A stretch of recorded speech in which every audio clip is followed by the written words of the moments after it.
Področje zdravstva je posebej občutljivo za naše državljane. V našem razvojnem programu predvidevamo razvoj in kontrolo sistema kakovosti.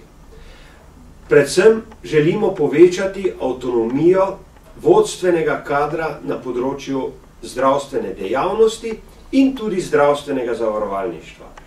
Želimo znižati obremenjenost zdravstvenega sistema.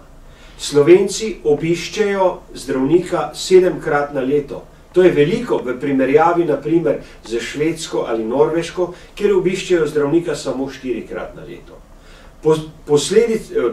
Vzrok za to je v slabi preventivni medicini in pa predvsem tudi v načinu in slogu življenja. Tudi temu problemu smo posebej posvetili pozornost v našem programu.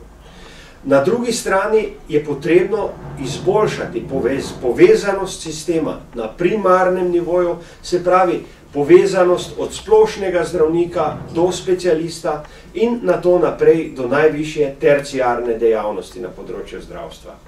Za razvoj zdravstvenega sistema bo zelo pomembna vzpostavitev konkurence med posameznimi zdravstvenimi inštitucijami.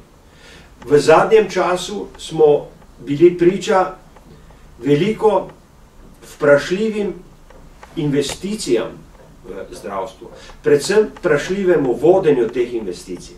Temu bomo v Slovenski demokratski stranki naredili konec. Na področju zdravstvenega zavarovalništva je potrebno predvsem transformirati vzajemno zdravstveno zavarovanje, s čimer bomo povečali prilive v osnovno zdravstveno zavarovanje in omogočiti državljanom, da sodelujejo oziroma participirajo na tem segmentu.